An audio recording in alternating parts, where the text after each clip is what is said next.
Hey, kids. You're listening to the internet's wettest podcast about video games, consoles, and pancakes. The SML Podcast. Prepare for the SML Podcast.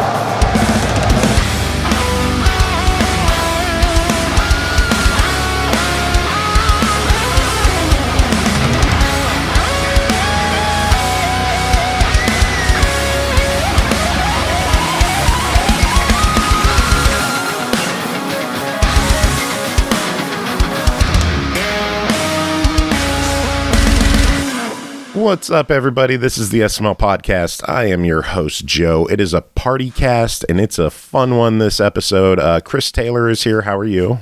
Oh, hi. Brooke Poole is here. How are you? If Chris is good, I'm good. Andy Sperry is here. How are you? No pressure. Fantastic. Aki is here. How are you? Not as good as everybody else. Oh, way to ruin it. Oh, man. Yeah. Hey, okay. Pernell will... That didn't Brooke improve throwing on me a little off. bit. Brooke breaking the show. I can use some cheering up.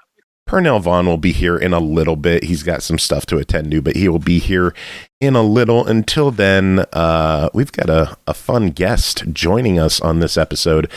Deb Chantson of Sticky Brain. How are you doing today? I'm great, thank you. Thank you for having me. How are you? I'm doing good. Welcome to the show. It has been a while since you and I have talked. I've known you for how many years now?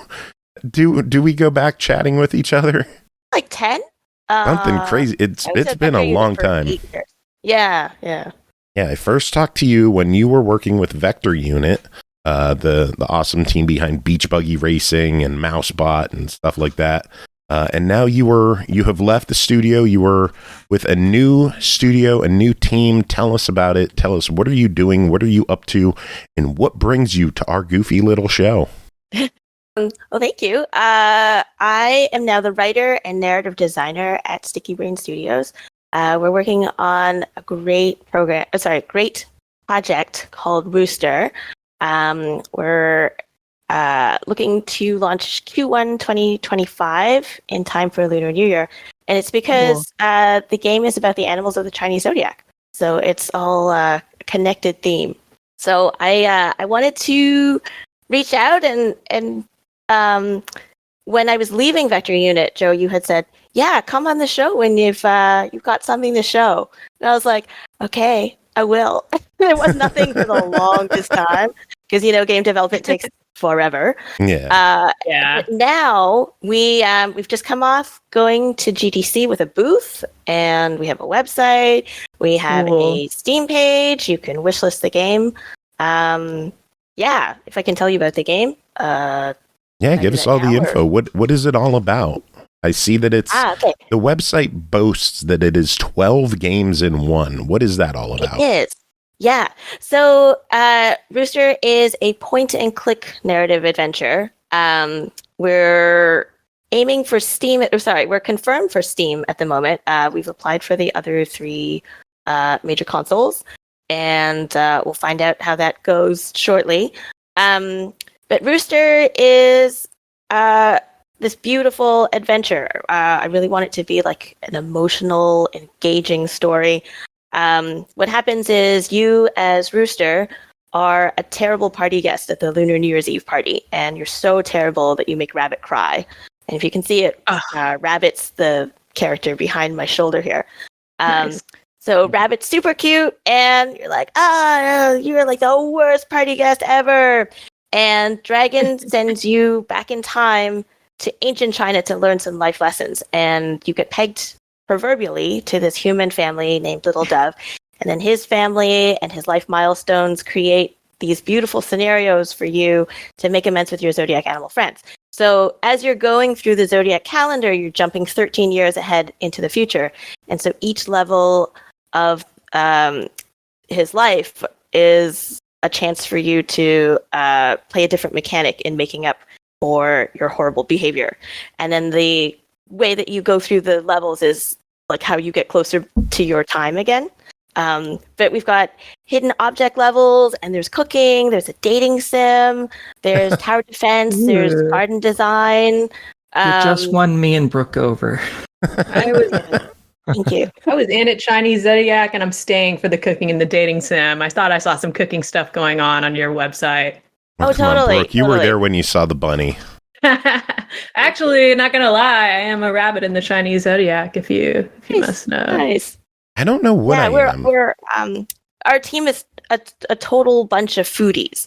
So Nice. we're, like jacking up the game with lots and lots of food. It's set in ancient China, but we're pulling food from like all different eras, and so cool. like it'll just make you hungry as you play. The food art already looks amazing. It's really gorgeous. Thank you. That's our art director Connie, who's she set the standard, and all our art team has been so great about matching that style, and like that's how you get the uniformity through the game. So I'm looking forward to everybody being able to play more than like what we demoed at GDC. So what we took the intro level where Rooster is, or you as Rooster are like dropped into ancient China, and you're like, where am I? And then you go back and forth, clicking on these scrolls that are, hanging over the different things in the scene. And it's basically like a mini introduction to where you are. I was trying not for like an educational thing, but people were like, oh, so like you're going to learn in this game. I was like, what? It's like soft learning. You're not gonna not learn. Learning's gross. So Education scares me. yeah, no, but it was like, Scary. well, you've got these little scrolls as facts for like, okay, well, this is how I could plainly tell you like what the things are called. But basically, in general, it's I'm calling it a love letter to my kids, teaching them about Chinese culture, but gamified. So That's really cool. thank you. I just looked it up. I am a rooster. What? Yay. 1981 is not just Year of the Rooster. It's Year of the Metal Rooster. Oh, okay, that's perfect. So I am a Yeah. rooster who will rock your face off, I guess. Wow. Nice. I'm a fire rabbit over Or here. I'll scratch your car. That's my first question for you, Deb, that I had lined up. What is your zodiac sign, if you don't mind sharing? I'm a dog, but I won't tell you my Nice. year first. Yeah. Okay, understood. team, Me I'm like- neither. Sorry. Yeah. With my team, it's like, yeah, I'm a dog too. And I'm like, oh, so much older than you. So I'm on one of those teams at work. I feel you there. I'm the older one. older and wiser. That's all. Yeah. Like fine wine. I'm a snake. Nice. Nice. Slippery I'm also a snake. Oh, cool. We have two snakes. Double snake. Double snake and Chris. Dog. Okay, there we go. Nice. So 2 dogs, 2 snakes, a metal rooster, and a rabbit. A fire rabbit. A Nailed fire emoji. rabbit. It has been really nice. Like people, when they hear about the zodiac animals in the kit, they're like, "I'm this," and you're like, "Okay, I wish I had that sticker for you." So I think eventually we'll have a sticker for each of the characters because we were handing out dragons and roosters, and people seemed really taken with them. So those I will send to you when we have them. Here's a question. I don't know if this is in the planning or if it's even possible tech-wise, but can you have people enter in their birth date? You don't have to put the year just to, well, they might need, yeah, you do need the year. You need the year, yeah. Have them put their birth date in. Don't share it with anyone. Have it encrypted, I guess. And then incorporate that into the story of like, you're this, you work well with these, or you don't work well with this, or is there a way to incorporate the user's birthday into the game to make it more personalized? That is a sequel idea. Out of scope of this one. Well, Oh, that'd be sweet. I had a question now that we know that you are not a rooster. Were you hurt by a rooster? I know that you're the narrative designer of this game, and Rooster seems like a jerk, I gotta say. Yeah. I don't know why we started with a rooster, but it's actually our art director's concept. She Cool. literally had a dream about Chinese New Year and a game, and when she woke up, it was like, let's make this. And it was supposed to be a racing game, and then it wow. evolved, and then now we have this. Oh. How did it start as a racing game? She just thought, oh, that would be fun. Like because the original story of the Zodiac animals is that they were racing to get to the Emperor, and like it was whoever reached the Emperor in the race got to be in the Zodiac calendar, and Cat's not in there because Cat fell asleep, or whatever version tells you. So anyway, I think that's probably where the origin of the racing game came from.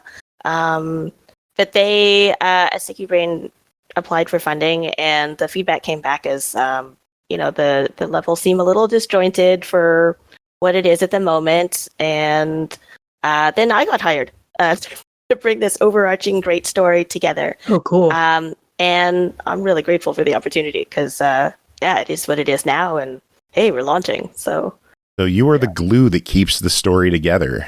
I am. Responsible for all words, and we have lots of people in charge of all the visuals, and we have a great tech team. So it's we gel really nicely as a team. Like the best I think I've ever had work-wise, which is amazing. That's really cool. I couldn't handle being in charge of a job like that because I know do word make good. He's Yeah.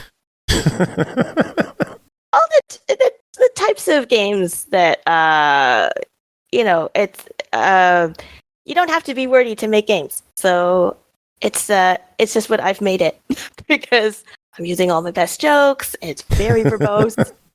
In the dating sim level, I've brought it. Like I've used some of my best jokes, I think, of my career. I hope.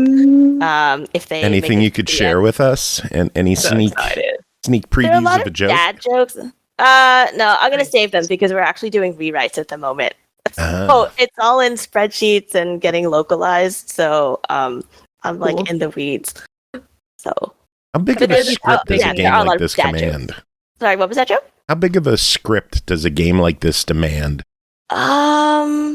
It's kind of like writing a novel, I would say. But in pieces. And also you've got very basic A/B dialogue choices, but they're in there. And I'm trying to slim it down actually because you have to pay per word for localization. And I'm just going to run with the big version until somebody tells me I got to cut it down a lot. So, yeah. It's funny because in the last couple of days I've been having to rejig things with character counts. So that's my new challenge for this week. Like cut it down so you make sure like everything fits the UI properly. Oh man. Yeah, but it's a good challenge. I mean, it's using parts of my brain that I haven't before. That's cool. Or maybe I haven't. I don't know. How big is the team working on the game? The core is about 10. We have contractors coming in and out, co-op students and such. But yeah, it's about 10. It's like small and lean, which is that's a nice thing about indies. Like you get to do a lot, and people really just blow your mind with how talented they can be doing multiple roles. And then, if there's a gap, somebody just fills it. So. Very cool. You said you showed this off at GDC. How did it go there? Were there any fun moments that happened there? Any surprises that happened with the game? Like people just broke it in ways that you didn't expect or something? No, but we did get crappy feedback from some like outliers. A lot of it was like, nah, I think we're just going to ignore that. Thank you. Tell us the crappy feedback. Tell us what went wrong at GDC. Okay, I'll tell you what went wrong, and then I'll tell you what went brilliantly right. When you have that many people on your controllers, the controllers tend to go weird. Like there's the left and right stick are pretty frequently used through the game. So when tons of people are like, aggressively on them, the controllers die. So you're like, all right, let's just skip that level and move to another one where you can just use the D-pad very nicely. That's the only thing that I can think of that went weird, at least for my experience. I have an uncanny talent for bringing people into the booth. I don't know. I'm freaking charming. So I'll pull people in and I'm like, hey, you want to play this? But the wonderful thing was that people were actually like lining up to play. So yeah, it was like complete validation for the idea and the art style. And, Connie, our art director, was constantly being praised for like, this is so beautiful. And, I love the art style, and it looks gorgeous. And it's just said, thank you very much, thank you. And Connie's just, bobbing her head, thank you. It was a lot for her to take in, but I love that for her. So she needed to be told over and over, like, this is an amazing idea. Overall, I mean, we had tons of people coming by the booth and tons of people afterwards saying, like, this was the most beautiful. And, people were actually, like, waiting to play. And it was so busy almost constantly for the time that we were there. We had tons of stickers to give out, and we ran out on the second day because people were just coming by. Yeah. And then we also got to meet a lot of, mutual friends and just people who, sorry, I say mutual because it's like people that live in Ontario, and I hadn't met them yet, but I knew them by name. And then to see them in person was like, oh, hey! So there were a couple of visitors which really stood out. Like Steve Whites came by. He's the instructor for the accessible player experiences course. So yeah, since the last year, I've become a certified accessible player experiences practitioner. So a lot of accessibility features are built into the core of our game, which I'm really proud of. Like 6 of us have our certifications now. So what kind of accessibility features are there? Weird and blurry. Sorry? What kind of accessibility features did you get in the game? It's a lot about just being able to slow down QuickTime events. There's warnings for content for people who are neurodivergent. Nice. What else? There's being able to control the UI, like size of text and thank you. blindness. Too many games have such small text these days.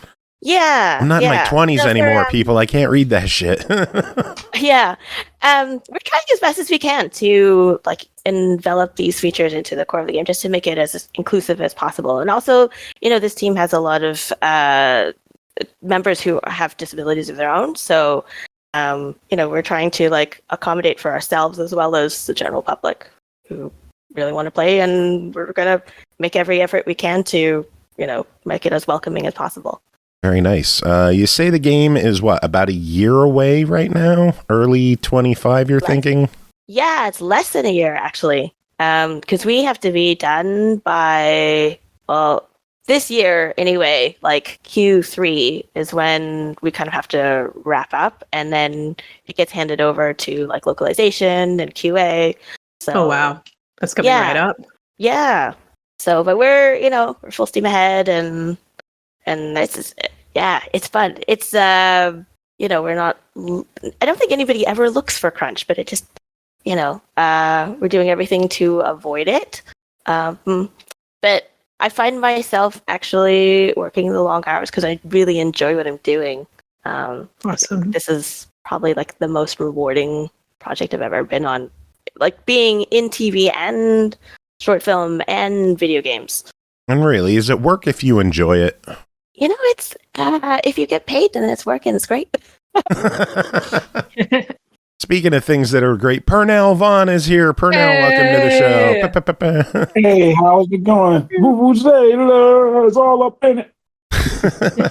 Pernell, we are chatting with Welcome. Deb from Sticky Brain, working on the game Rooster that is coming out next year on Steam, possibly some other platforms. You say possibly. I know you're in talks with the console developers. Have you heard back from any of them? Is there any progress on any of the systems?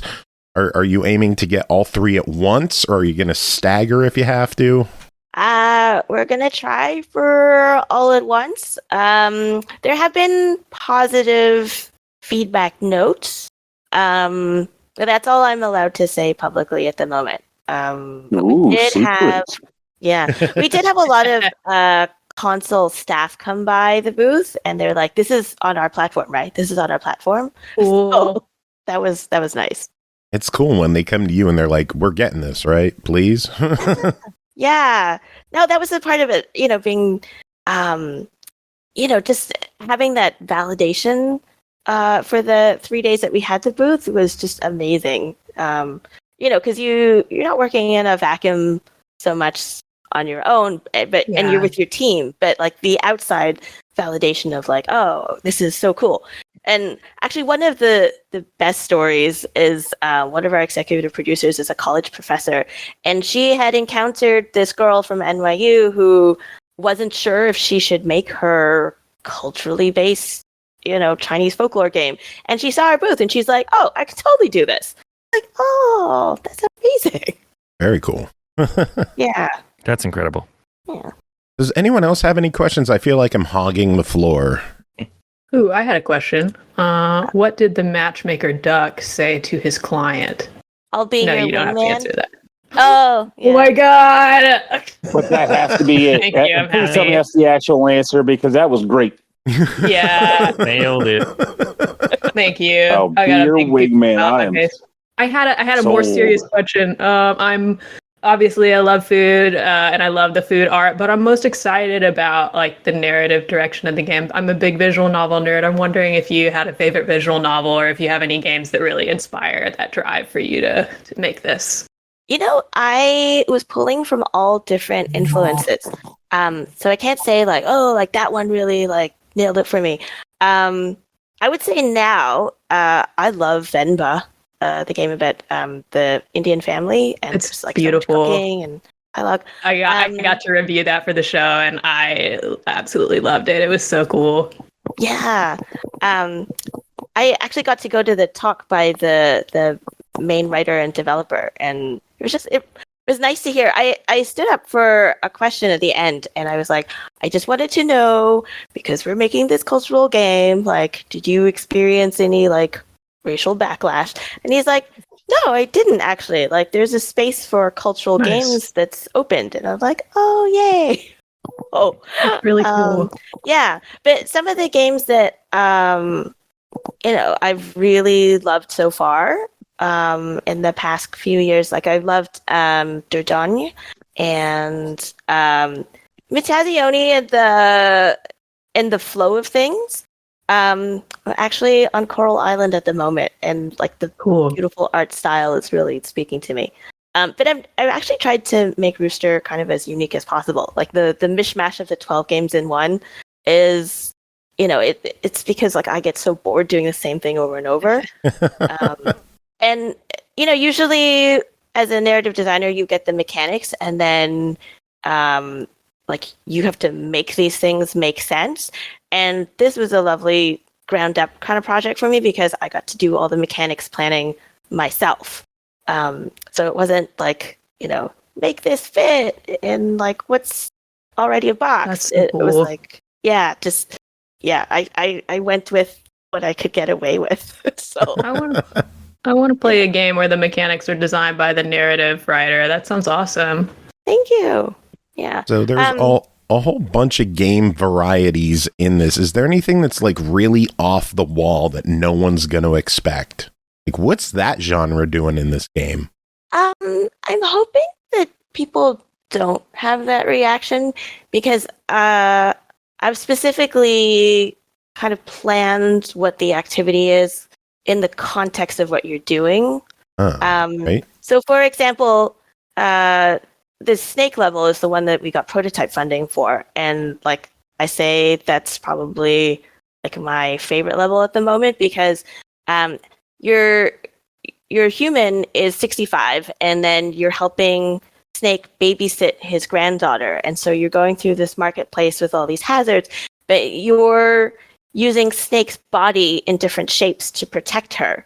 So like Snake becomes a balloon or a bridge or a parachute or a puddle, and like you're safeguarding all these or preventing her from getting into these hazards as much as you can. But That sounds cool. Thank you. It's all about delightful surprise. Like the whole game, I want it to be about, like in a positive way. Oh, I didn't expect that. And so like I want people to be laughing at things that come up. Like in that snake level, that's just, it's kind of wacky and like we've never used a snake's body before in that kind of protective sense. This game seems really, really cool. You're saying January of next year on Steam, possibly the other platforms. Do you foresee any delays? What could delay something like this? Or do you think you guys are well enough in the home stretch that you're going to nail it? I hope for the best. Like we know what the hard deadlines are for us. But things. I don't want to say there's like it's like so solid in the bag, because I have worked for companies where things get delayed and you're like, oh, I missed that. But I think we're pretty geared up for a deadline. So I mean, it's gonna be what it is when it comes out, which I hope is beautiful and surprising and epic in its own way. Is it going to be a full release, or are you doing a Steam early access period? No, it's going to be a full release. We had talked about doing the early access thing when we were originally doing like funding applications and stuff. So in Canada, you can get like really sweet government money for your projects, and so this is very well government funded. So yeah, we had thought about early access because my whole thing was like, oh, we could like put it out and have people test it, and then the strategy changed along the way where it was like, no, let's just put it out as like a whole thing. So everybody will be delighted to see the whole thing when it's ready. Well, I am excited to hear more and learn more and know more. What about music? Who is handling the soundtrack in this game? Oh, we have Lin Yang, who's our composer. She is a Chinese-Canadian woman who has actually won awards in China. And so this music that you hear in the trailer is actually from her. And she's brilliant and like just nails it when it comes to like the exact kind of tone and vibe that we wanted. So probably one of our next trailers might have her next track, but like it's just like you can put it on in the background. So I think soundtracking will be like a big part of what people get drawn to in the game. Awesome. Yeah, but also in general, like we just want people to relax with it, and like even doing the hidden object levels, like you're listening to the music, you're looking at the beautiful items, and you're finding things on the screen to put in this basket. So in the rat level, what you're doing is making an apology basket, so you're gathering all these things, which is why it's a hidden object. But it's meant to be a chill experience. Like we saw people who were trying to like speed run it through it, and you're like, it's a speed runner. It's yeah. It's a vibe. What is the speedrunner score? Just so I know. Oh, come on. Yeah, when you speedrun through this game, you're gonna miss out on a lot. So, yeah, I don't recommend it. Like people would speedrun through the prologue, and it was like, oh no, that's like the whole point of the game. No. So, I know we've been chatting about the game for a while. Is there anything you wanted to talk about that we didn't bring up? I think I'm good. Well, thank you for having me. Because it was nice to connect with you and be able to tell you about what I was working on. I'm only sad I couldn't make it. I was going to actually ask, as a sucker bug who couldn't make it into the last minute, who missed all the juicy deets, if there was one thing you could say right now that was like, Rooster is going to be a bop, you need to get on this thing, what would it be? Oh, I don't know. Okay. If you like cozy games, if you like, a beautiful art style, if you like the escapism and you love food, I think Rooster would be for you. Oh my God, I like all for those me. things. I'm gonna get it, man. Yeah, thank you. I just ate some Sounds food, great. actually. I just ate food. I ate love food. food. Food's one of my top favorite things. Same. Oh, Yeah, believe it. I like food too. How crazy is Oh my this? god. I knew there's something I liked Wow. about you, man. I Oh, don't know we about have you guys, something but I in eat common. food every day. Every day. Every single day. What kind of Sometimes madness multiple is times. eating food daily? That is madness. But that also shows how great we all are as friends. We all thrive on our love of food, and in that return, our love of the inevitable Rooster.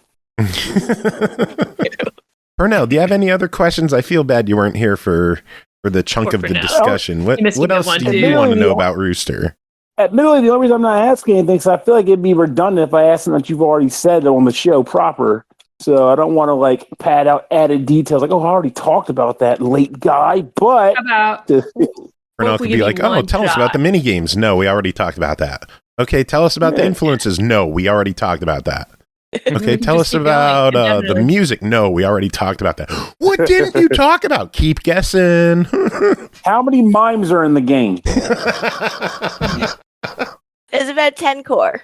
So See, we could lean no in. one else is going to small. get that out of there.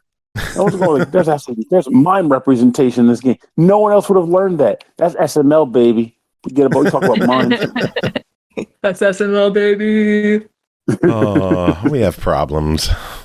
Fantastic Yeah. problems. And that's why I need a cozy escapism game that I'm not going to rush it through. So looking forward to that. Now, this is normally the time where I would tell you to tell us where the game is and how we can get it, but right now it's only available for wishlist on Steam, so I guess people better go do that, right? Yeah, So what please. I did. what you can tell us is, well, since you can't go get it, you can tell us how to go about biding our time while we wait for it to release. Oh, you can Oh, what should we follow play? our social media channels. We've been posting a lot, trying to feed the algorithms. Sweet. But there's a lot of nice little tidbits, and you can see fun things about our team. We've got a couple of nice GDC videos up in our reels, and on LinkedIn we just put up 2. Cool. Yeah, so we're putting out stuff as best we can until launch. I know what that's like when you can't say anything much about the game and you end up posting a bunch of lunch pictures. No, we have a marketing team that's working really hard to like make legitimate, logical sound content that Cool. actually is just sneak peeking a lot of the stuff in the game. I'm sort of filtering what's to be kept secret totally until launch. But a lot of our team is really game for putting out facts about their own lives. It's like you have to offer yourself up a bit to the masses to keep visible. Well, if in the game the Rooster just so happens to walk upon a ragtag band of podcasters, keep us in mind. Oh, I got one more question for you. Okay. Has there been any talks to getting Alice in Chains Rooster as a cameo in the game? Gosh. That'd be sweet. We already talked about that, Pernell. Yeah. Listen to the recording. What about Twisted Liver? I don't know. It's a deep callback. Twisted chopped liver. Terrible band. Now I'm just imagining a trailer cut to Alice in Chains Rooster Oh, for the game. Yeah, we've come to snuff the Rooster. Rooster, press start. It's like how yesterday with the eclipse, it was just like social media was absolutely covered with like 2 songs. Oh, yeah. What was Let me guess. Total Eclipse of the Heart was one of them. Uh-huh. yeah, makes sense. Yeah, you What got was it. What's What the was other the second I one? don't know what the other one is. Black Hole Sun. That's Nice. good. Nice. Oh, mercy. It's like those songs are already on the radio like every day, so it's just I don't know. Especially if you live in the PNW.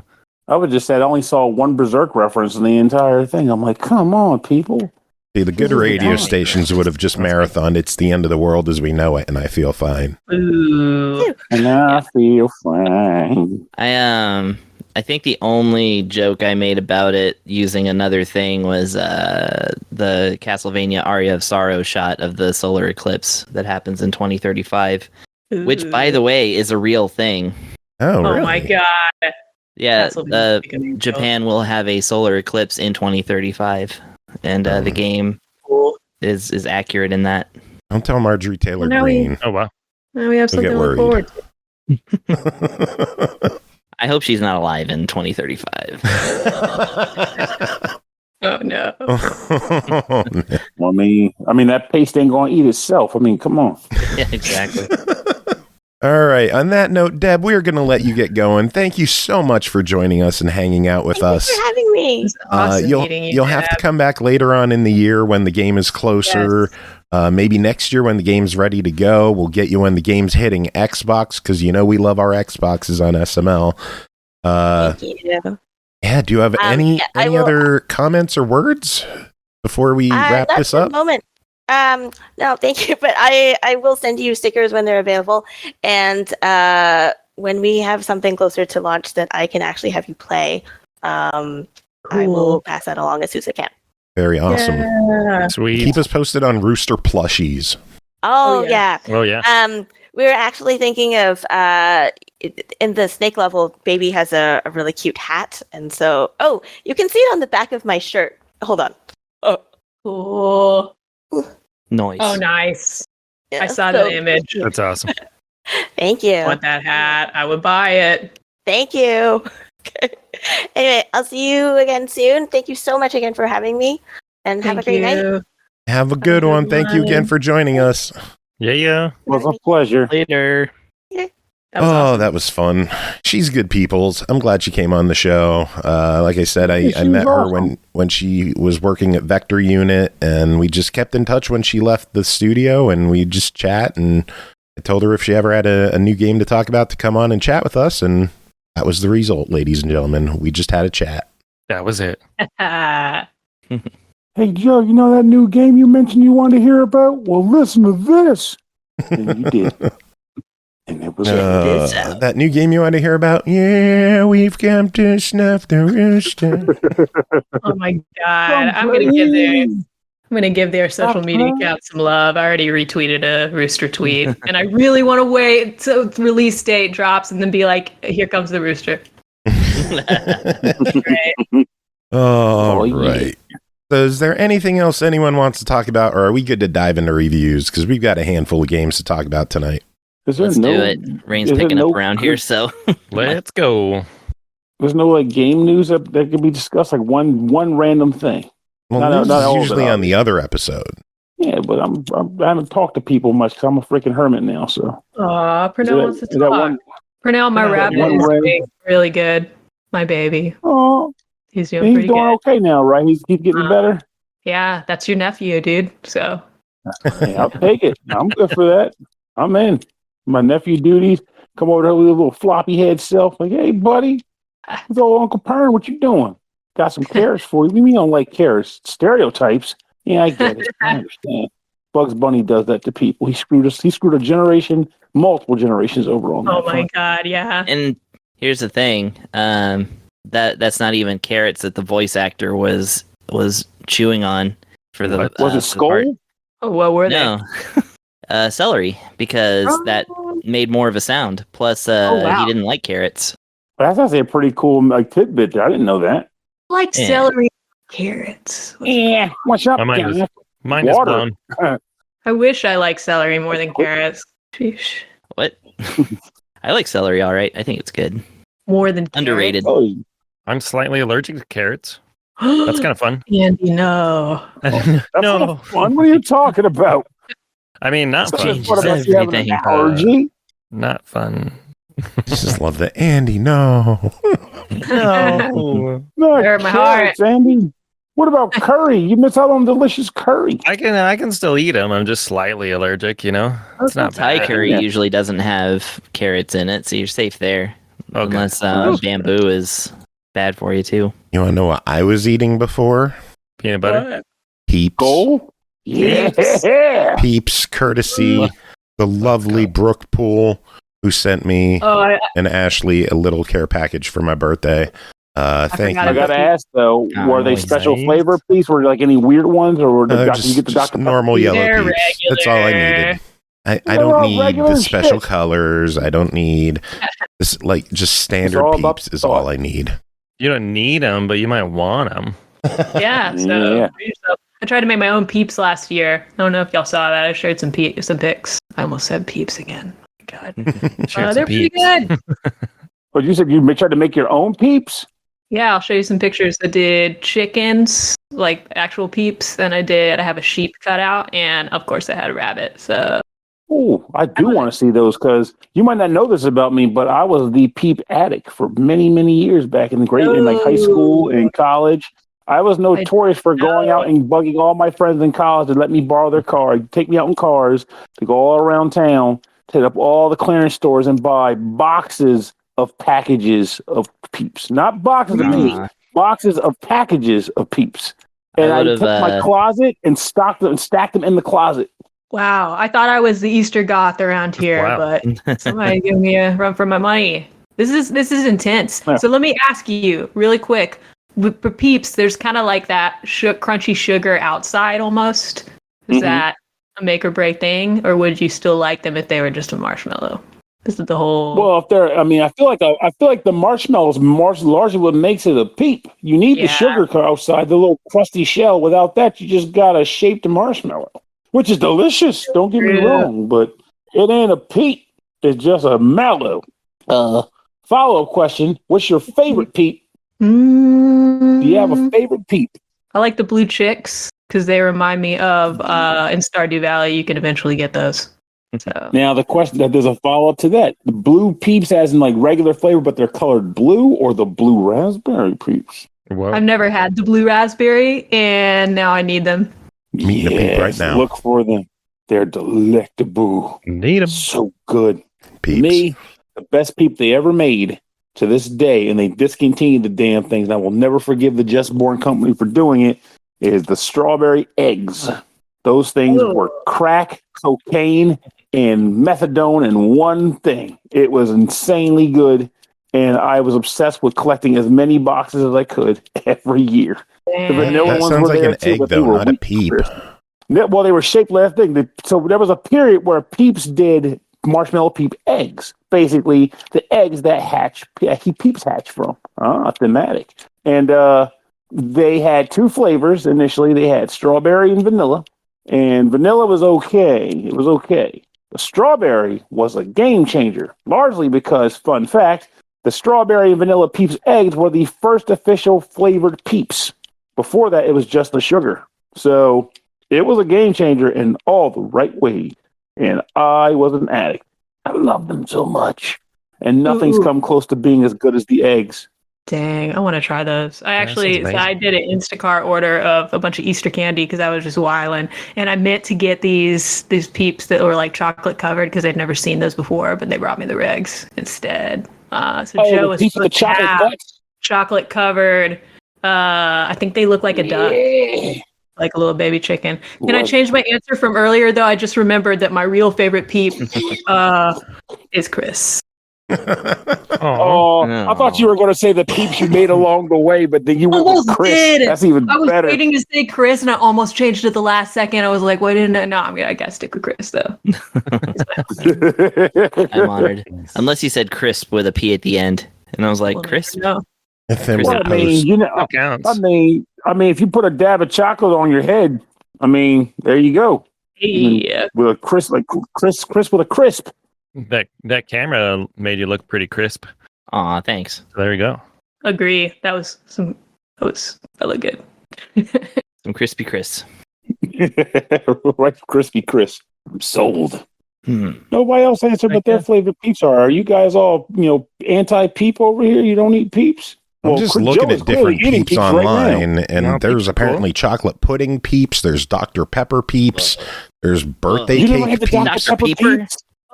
Did you guys see the? You ever had the Dr. Pepper Peeps? They're good. What? That sounds really good. Cotton candy. They're delicious. Blue raspberry, icy. Party cake. I got. Let me see which ones I got in my cabinet right now. They're probably stale as all hell. I don't have a ton right now because me trying to be Captain Diet, but they're so fucking good. I feel that. I got party cake, tropical burst, cotton candy. That's what I got in there right now. Nice. Did y'all see that Heelys is partnering with Peeps and they have like a Peeps Heelys shoe now? Peelies? Oh my god, I didn't think about that. I want those so bad. I love how you both said it at the same time. Yeah, that was intense. I love Heelys. They're so cool. That's SML synergy, baby. Get that row. Got it. I don't know. So anyway, should we get to review? More Peeps. I have a feeling we're just going to talk about Peeps for an hour. That should be the show. That's what the people want. The people? That's what the peeps Right. Yeah. For the people. Yeah, there you go. For the people. Yeah, I'm writing that down. Got a show title. I was going to say shower title. Yeah. All right, for real. Are we ready for reviews? Should we dive into these? I'm ready. Yeah, better do. All right, we are going to start off with Tengoku Struggle Strayside, developed by Otomate and Idea Factory, published by Aksys Games, released April 4th on Switch for $49.99. It is the year XX of the Reiwa era. Through an agreement between the human realm and the hell realm, Asakusa was transformed into a tourist attraction where the living can meet the dead. One day, the spider's thread was dropped from heaven down into hell, allowing many of hell's prisoners to escape. Brooke, what is going on in this one? Oof. All right, Tengoku Struggle. I'm actually kind of sad that I'm feeling sick and I'm not feeling super well today. I'm a little low energy tonight because this is probably the most hype I've been for any Otome dating game on the show, except Jack Jean that we reviewed last year, which, league of its own, let's just be fair. The more I love a game, the easier it is usually for me to write a review. It'll write itself. I like this game so much, though. This didn't happen with me before. I found reviewing and explaining why I love it so much and the prospect of doing a good job representing this game that I felt really lucky I got to play. Dude, it stressed me out. Even though, it's just your regular run-of-the-mill classic Otome game. We're a teenage girl, 19 to be exact, so a young adult. And like a lot of our Otomes begin, we've just graduated high school and we really, really, really, more than anything, want to make our father proud. But we're a little bit special compared to your average Otome MC because we didn't just graduate high school, we graduated valedictorian, first in our class. Aren't you impressed? We were the top torturer in the Hell Guardian Academy. We love torturing. We're good at it. It's fun. It's good for you. Honestly, I recommend this as a career path for promising young women. Not to mention, it makes our dad super proud of us. Theme. Oh, did I not mention who my father is? My bad. He's the king of hell. Nails emoji. Kissy face emoji. I love my dad, but he's so freaking awkward and weird. Oh my god, he forces me to call him daddy, which is not normal for families in hell, if you didn't know. People think it's weird, and if that's not weird enough, he has a few human pets too who are long-standing prisoners of hell, and he makes them call him daddy too, just for funsies. He really likes the name, I guess. And these human pets, these sinners who were sent to hell long ago, so long ago that they've actually gone insane for the most part, are pretty much all of our dateable characters in this game. And when the game begins, these human prisoner pets, these condemned heinous sinners, are assigned to us when we are dispatched from hell to form an elite team of hunters sent to aid our father, the king of hell, in returning several prisoners of hell who have just escaped. I really want to make a Brimstone reference here, but I don't know if that's going to fly. Now, we love our dad, and we're very grateful to him for everything. We don't want to do this. We want to stay in hell. We hate Earth. We want to stay in hell where we can torture all the men we want. Did I not mention that there's one thing we hate more than anything in the world in this dating game? It's men. It's actually kind of our thing. Pretty much everyone in hell knows who we are, who our father is, and how much we hate all men except him. So how's this shit gonna even work and pan out here? Especially given that pretty much all of the love interests in this game, all the dateable characters we have to choose from in the beginning of the game, absolutely despise women. And they all say that directly to the main character upon meeting her. And that's how this game starts. So by now, you're realizing this game isn't exactly your regular Otome. It's not for the faint of heart when it comes to setting, premise, and sense of humor. Let's focus on the humor angle for a second here. This game is very, very lighthearted in how it delivers this sort of taboo humor. It's very fun to read and experience. There's tons of games about hell and demons and trying to make fun of the situation, especially coming out of the Otome and anime genres. But I've never read anything like this. It's truly a fresh take, and the jokes are very well done.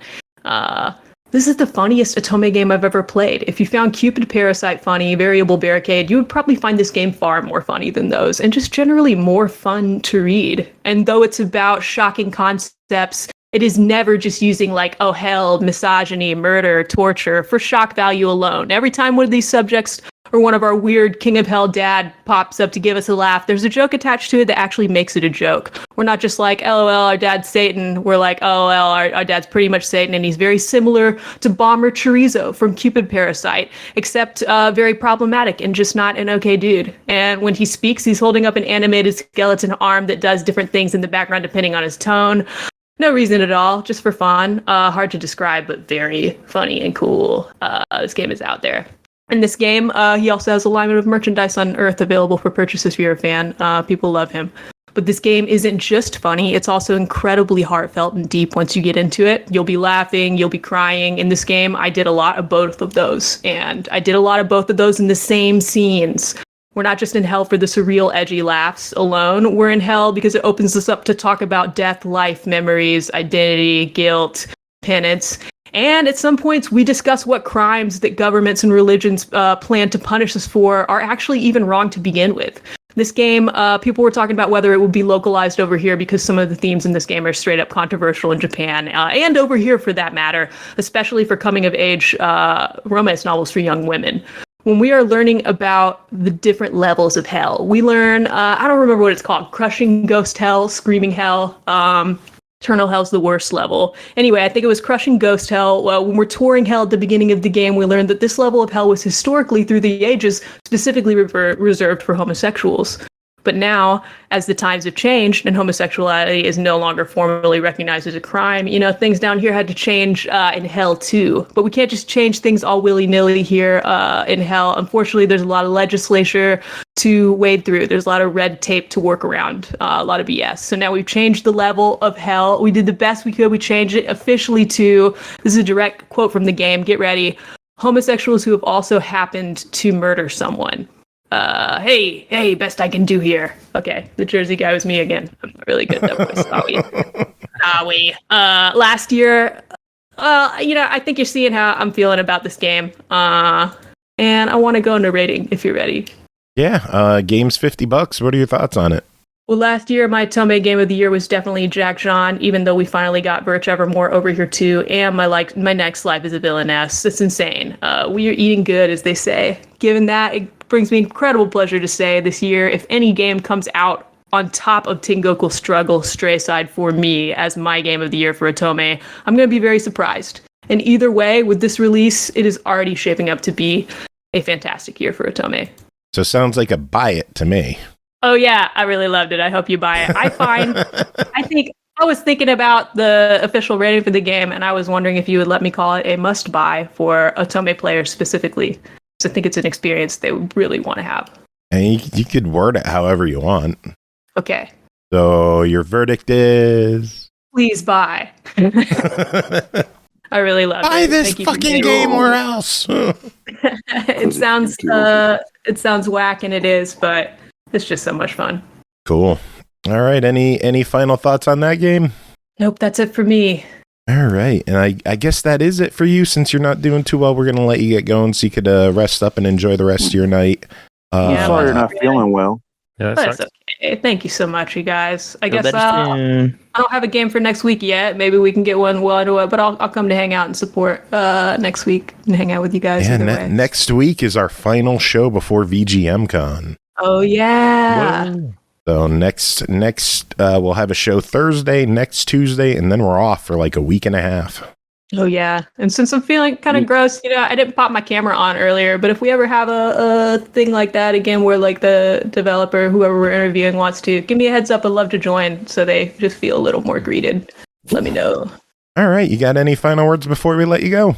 That's it. I hope you guys have an awesome night. And thank each of you for, your kind words and support as my baby rabbit has been healing. Really appreciate it. I'm glad to hear he's doing better. Thank you, Uncle Same here. Joe. Poor Brisket. Thank you, Uncle Joe. And thank you again for the birthday present. My pleasure. Thanks for letting me send you a birthday present weeks late because my life exploded.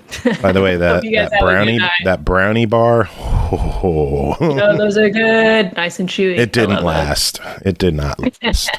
I was like, this is gonna last like a day. I'm glad you liked it. Well, I hope you guys have an awesome. Thanks for hanging out with me. I'll talk to you guys soon. See you later. Good night, Brooke. Later. Have a good night. Yeah.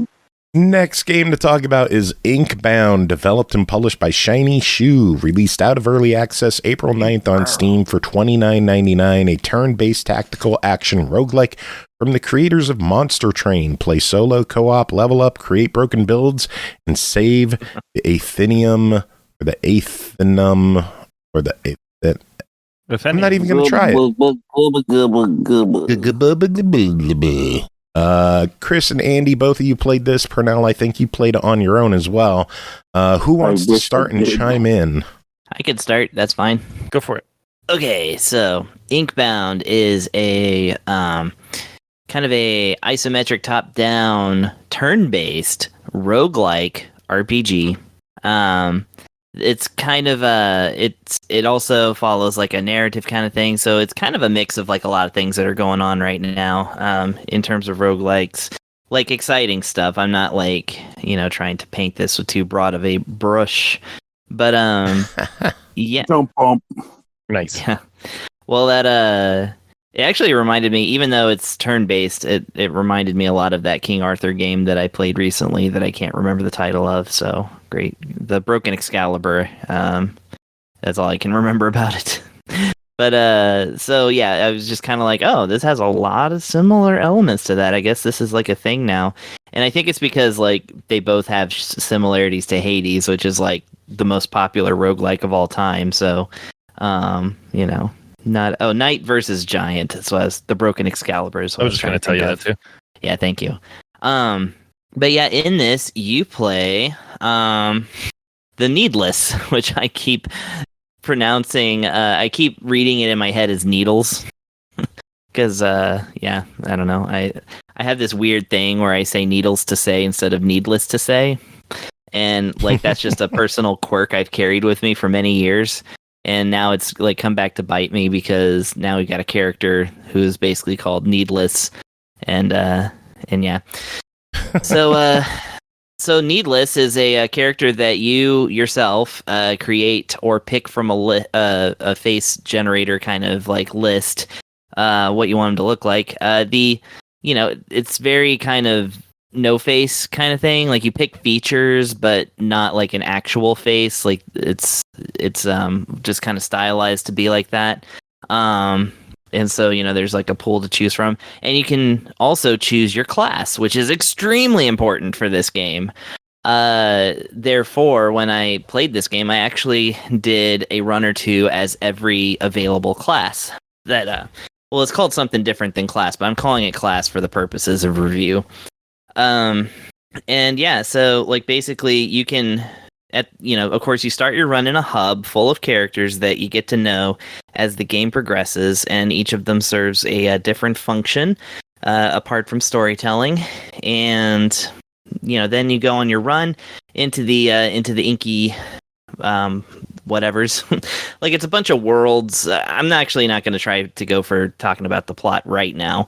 But you go into the dungeon, you actually pick from 3, and you can do them in any order. But basically, you go to the dungeon, go through different choices that you make that build a bridge across, and then that dictates what the next event is going to be, whether it be a battle or a bonus or a chance to heal. Eventually, you come across a boss, and once you've beaten 2 bosses, your third one is going to be a villain, which is it's either 3 or 4. The third or fourth one is a villain. But the villain is, of course, a real big baddie that it's going to take a lot of luck and a lot of skills and a lot of combining interesting aspects, like a lot of interesting randomly, like, not generated, but like, it's, it randomly picks like 3 things and you choose from one of them. That's how you get your bonuses and like build your character essentially. And then, if you get the right combo, then you can defeat the villain, and then the story progresses and you can go on to the next villain, which of course every run, you start off the same way, but of course, experience points equal a overarching level that dictates what kind of other random things are going to be in those dungeons. So that's kind of like the gist of the gameplay there, and I'll let somebody else talk now. Andy, tell us your thoughts. Yeah, I can cover some multiplayer. I was able to play multiplayer with a couple of buddies of mine who had actually picked it up in early access. They were big fans of the other game, Monster Train. And so I remember when this game was coming out too, and they were talking about it, and I was like, "Oh, that actually looks really cool." You know, I want to try that out. So I felt kind of lucky getting able to play it. I really enjoyed the single player aspect, but above that, the multiplayer aspect was incredible. Takes a very similar yet entirely new like kind of edge towards the game too. So for example, like in single player mode, you can like take your time and like kind of create your character and like carefully like craft like your move sets. It's almost like a chess game, you know, like you're trying to be strategic. But multiplayer, in most cases, like you need the same kind of strategic mentality, but you're also throwing like 1 to 3 other people in, and it kind of turns into a like hack and slash chaos game, you know.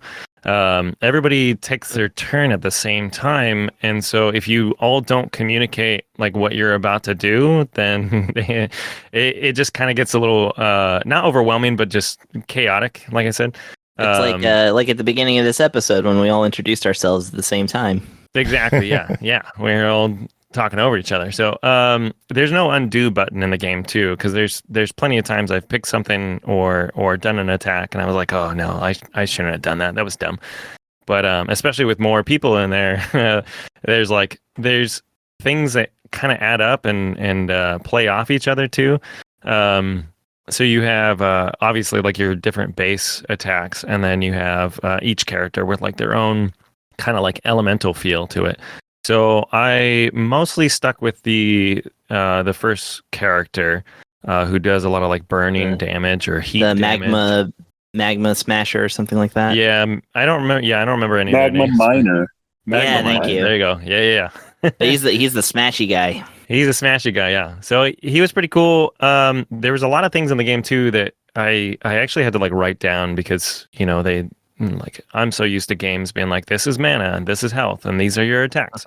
And so going through it, I was like, well, these are quillings, and I was like, what's a quilling, you know? And it's like, oh, it's the currency.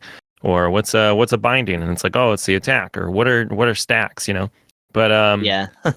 So each character can apply, you know, like a stack, you know, and then if you have more characters too, like they are applying more stacks, and stacks can do anything from like poison enemies to do like so the magma miner does like burning damage, and his stacks will actually apply after the enemy's attack, and so you had to be a little careful as far as planning your attacks. So I would like apply my burning damage and then let everybody else I was playing with know that like all this is gonna like, you know, take place after the attack.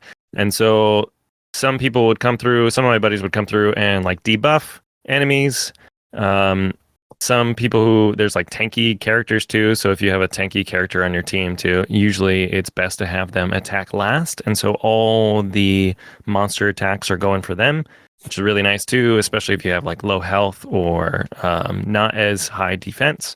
And then if you can get it just right, you know, normally you can kind of play off each other. And that was a really cool aspect of it too. You can also like build your character and you can build your team around certain elements as well, so they can pick up, you know, if the items are available to play off of yours too. When players are lost in battle too, they come back after the battle, which was really nice as well. You're not just lost forever from the gameplay. Everybody kind of gets their own things too, and you don't necessarily like share anything in the game too. Even to the point where a few of my friends were much farther into the storyline than I was, and I was going for a specific quest, and even the conversations they had with the same character were different than mine were also. So I thought that was pretty cool. You vote on like which path you want to choose as well, and you can play with your friends, or you can also play with random people online, which I thought was really nice. I refuse to do that. Yeah, I didn't do that. I only played with my friends. I thought about it and I was like, nah, I'll play single player.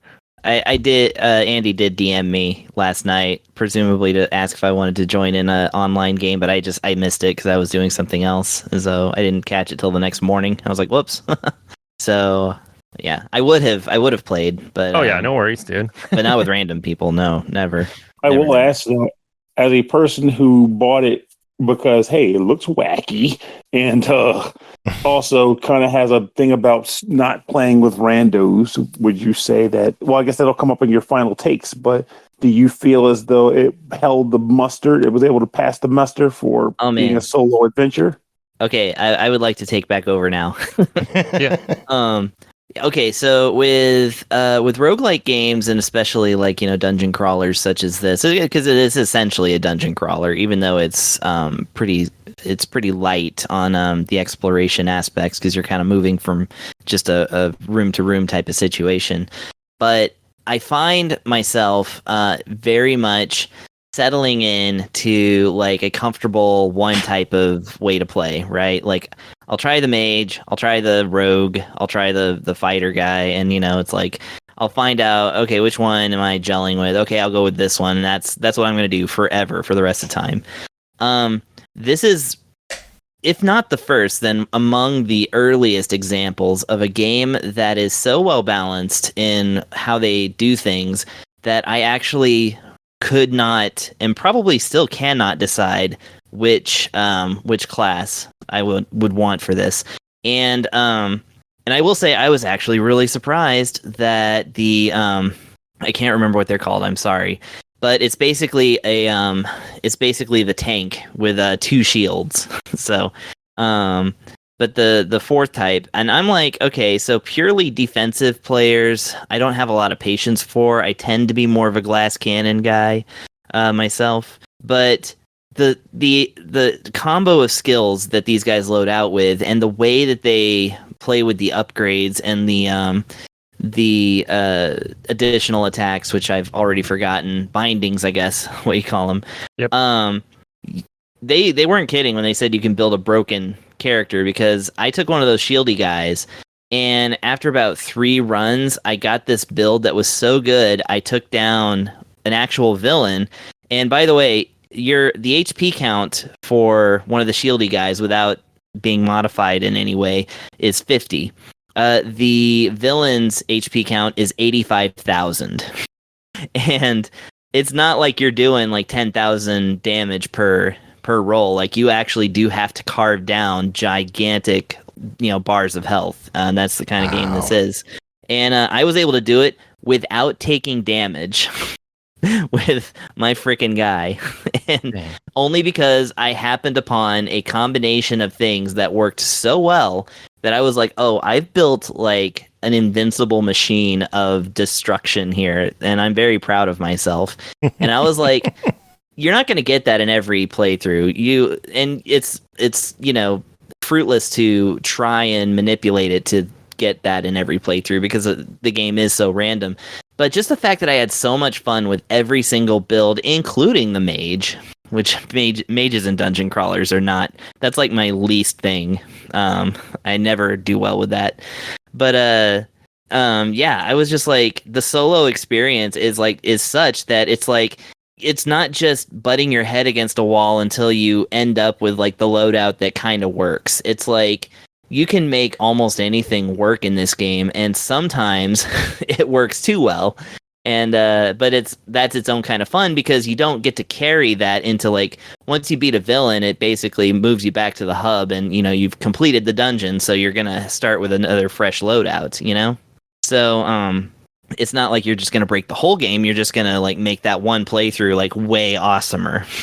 And I really appreciated that. And like, so I was like, man, this is an excellent single player, experience. I'm having a great time here. Oh, well, it seems like good to hear. y'all are enjoying yourselves. It's a $30 game. What do the two you think? I will buy this for $30 when it shows up on a console, because when I loaded this on Steam, I had to turn this, like, as soon as I popped into the little pre-hub like tutorial area, I had to turn the frame rate down to 30 max, and I also had to turn the resolution down to 720p just for my character to move. And like I have a pretty okay computer for like 3 years ago, right? So it's not like I don't have a junk computer, but at the same time, I don't have the specs for this game. So while I will play it, and I will say shout outs to the devs for making this a game that works with a mouse only. You don't have to mouse and keyboard. You can mouse and keyboard, and in fact, all the instructions tell you what the keyboard button is, but everything is clickable, and I like that. Although it didn't work with my controller at all, so it kept wrestling with the mouse for some reason. And so like as far as the cursor goes, so I don't know, it's early, so I'm not gonna knock them for that. I'm just saying when this shows up on a console, I'm gonna be in line for it. So Nice. That's a buy it from me, but I did not enjoy it being on the computer. So would you say that you are in fact Inkbound? Oh ho. Nice. Bound, my friend. Yes. Andy, your thoughts? Actually, Chris and I were talking about that too, it being on a console, and I was thinking about it, and I was like, this would be a really cool title on the Switch, or a future version of the Switch, just with the use of only having to play the game with the mouse. You could do mouse and keyboard, like Chris mentioned, but the touchscreen capability on the Switch would be a really neat feature in playing this. Yeah. Overall, I enjoyed the single player experience, and I play a lot of roguelikes and roguelites, and I love the grind. I love trying to get a little bit farther every time and trying to find those broken builds too. And especially in the multiplayer mode, it didn't seem like it took anything away. I'm also not a huge fan of turn-based games, believe it or not. And this one actually was very enjoyable. I loved all the action and everything to it. So they have a great way of like ratcheting up the intensity, even though you can actually sit there forever. It's like things will be like on fire around you, and you're like, maybe because it has that free roaming like aspect to the, you need to place your character well within the circle. True. The battling almost reminded me of did you guys ever play Quest 64? Yes. How you got like that little ring. I know a lot of people talk crap about that game, but I loved it. I thought it was No, it's a great game. I think it's I getting think it's one of those. Go ahead. Oh no, I'm just saying it's starting to become looked back on fondly by people who weren't disappointed in it back in the day that it wasn't Final Fantasy VII. It's like there's been enough separation of time that it's being looked on as, I think, the properly not great but good game that it is. Yeah. Yeah, I feel like a lot of people they put weight on it that it didn't deserve because one, the hype train, and also at the time I was still during the N64 game drought in general. So it was like, what the hell is this trash? We wanted the big boy that everybody else is getting. It's like, well, I think it had a lot of ingenuity going on in the fact that, well, it felt fairly free. Like you could just kind of go where you wanted half the freaking time. And also even kind of make your own spells. But I digress because I like talking about Quest 64 a bit. But yes, the circle, I do know what you're talking about with the battle circle, and I agree with you. Yeah, I was always a big fan of that game, and I felt like this was very much along the same lines. You get like your movement tracking, and you try to find items to like increase that so you can run away from attacks, and you got to find the certain the perfect spot a lot of times to take the least amount of damage in some enemy attacks. I loved this game. I thought it was fantastic. I'd buy it. Yeah, real good. All right, sounds good. Moving on. Next game to talk about, Freedom Planet 2. Developed by GalaxyTrail, published by XSEED Games, released April 4th on Xbox One, Series X and S, Switch, PS4, PS5 for $24.99. The fast-paced platforming of Freedom Planet returns. Become a full-time cartoon heroine.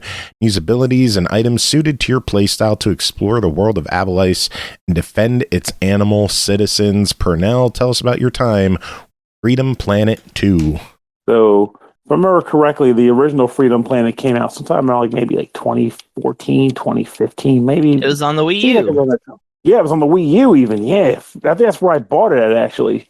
But yeah, it came out back then, and a lot of people looked at it and said, hey, this game feels a lot like Sonic. And they were right to feel that way, but it was also just genuinely cool in its own right. You played as a water dragon named Lilac, but you also had access to two other characters named Carol and Mia, all three of which play a bit differently. They kind of carry some of pretty much the Sonic archetypes of Sonic, Tails, and Knuckles, with their own elements that make them stand out as their own characters as well. Well, this is the sequel to that game, and all three characters are back in a narrative that follows right after the conclusion of that first game, but they also added one more character who's more of a melee-focused individual than the others. I don't really do much with the narrative because I'll be perfectly blunt. I didn't really follow the narrative in the original game. Think of it like how I feel about Sonic. All I care about is that Sonic is chasing Eggman. That means he has to go through a bunch of wild and crazy worlds to do it, and that's really all I want. So I kind of get that from this game too. But for those who are interested in that kind of thing, they kind of went a little bit hard and went with a whole narrative adventure mode for the game. I like to kind of mentally think of it as like Sonic Adventure 2, their take on Sonic Adventure as a 2D platformer. Because you'll go from world to world playing through stages, and then when the levels are done, you might occasionally also go to like hub zones where you can talk to characters, move the plot along, and also pick up, and use items you found during the actual levels to purchase items to make actual platform levels a little bit easier. But what are the platform levels? How does the game actually play for those who never played Freedom Planet 1? Well, again, like I mentioned before, it had to feel like a bit of a Sonic-like, but you get to choose one of these four characters at the beginning of the game. And when you pick one, they all go through the same set of levels. It's just they have a different adventure narrative that plays during the game. And they also feel and control differently, too. So even though you're doing the same level, the experience you have playing the level itself might change. I personally prefer playing as Lilac the Dragon because she, in my opinion, is the most like Sonic, both with the fact that she gets like speed boost and the like, and the fact that she is pretty much the fastest character from what I can tell. She is a character that kind of she's like a lot of boost dashing and the like too. But when you go through a level, it's not act based like Sonic games are. It's a single stage. And in the case of Lilac, for example, though most characters can do these things, she can run, jump. In her case, she also gets like a speed boost ability. She gets a sort of hair uppercut and a hair slash. And the speed boosting and the ability to cancel the boost and do damage to enemies are what's considered to be her special meter ability. Every character has their own set of special meter abilities. Special meter drains have to use those abilities, and they will recharge over time, or they'll recharge faster as you beat the snot out of opponents. As you run through the level, taking down obstacles and, just kind of navigating the zone as best you can, listening to a decent soundtrack as you do so, you'll eventually get to the end of the level, defeat a boss, get graded on your progress, and end the level. Items you can find as you play through levels include elemental shields. So think kind of like what Sonic did, where you had the flame, electricity, and bubble shields. But in the case of this game, they are more built around giving you passive immunities, absorbing damages, but then also doing, depending on the shield, gives like a bit of a thing, like ability to absorb one type of item or the ability to absorb another type of item, that sort of thing. So they're nice to have, mostly because they absorb damage, but also because they have a bit of a niche element. My favorite, of course, would be something akin to like the blue bubble shield, because nobody likes being in the water and unable to swim in the water. Well, let me phrase that. Swim in the water and running out of oxygen. Though technically, Lilac is a water dragon, and she has the innate ability to swim underwater without drowning. So, hi-yo. Hi-yo again, because we just got 100 biddies from Lloyd. Thank you, Lloyd Berry, for coming in, hanging out with us, dropping them biddies. Appreciate it. I'm thinking like old biddies. Like, oh, you bought 100 old biddies to the show. I hope they like it. Old biddies. But once you play through a level, you'll be able to traverse the hub zones or whatever, or go to the world map and look for hub zones or eventually future levels to go to or back to as you progress through the game. Lilac's main gimmick is that she has boosting. She's the fastest character that I can tell. Carol gets a motorcycle and a really cool jump disc. I'm going to get a motorcycle because Injury just dropped 101 biddies. Whoa, price is righted. What? Who's going to drop 101.5 biddies? I don't know if there are points. I don't know if you could decimal a biddy. Injury, thank you so much for the bit drop. Both you and Lloyd, thank you both. Always appreciate you being here. I will use the money to buy Freedom Planet. There you go. It's a good game, honestly.